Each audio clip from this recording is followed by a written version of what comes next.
Combattre le paludisme à la racine, c'est l'ultime objectif que se fixe le plan anti-palu intitulé « La santé par la salubrité ».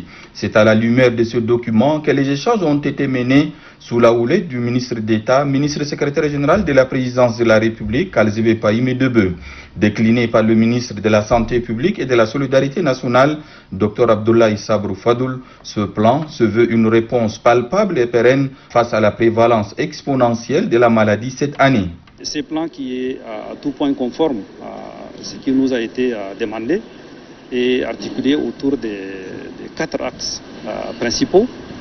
Un qui porte sur vraiment la mobilisation sociale, l'implication de tout le monde pour l'hygiène et l'assainissement dans la ville de N'Djamena. Ensuite, il y a un axe 2 qui porte sur les traitements des eaux et la destruction des gîtes larvaires, c'est-à-dire là où les moustiques pondent les œufs et se reproduisent. Un axe 3 qui va s'occuper de la logistique et du ramassage de tout ce qui est ordure, tout ce qui est déchets.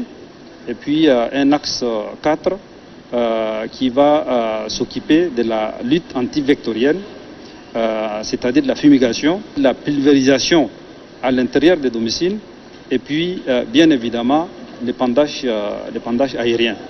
Élaborer un plan est une chose, le mettre en œuvre en est une autre, mais compte tenu de l'urgence de la situation, explique le ministre Abdoulaye Sabrou Fadoul, son démarrage ne saurait tarder. Nous sommes en train de nous organiser, suivant les instructions du maréchal et sous la coordination du ministre d'État, pour lancer l'opération intitulée pour le moment la santé par la salubrité.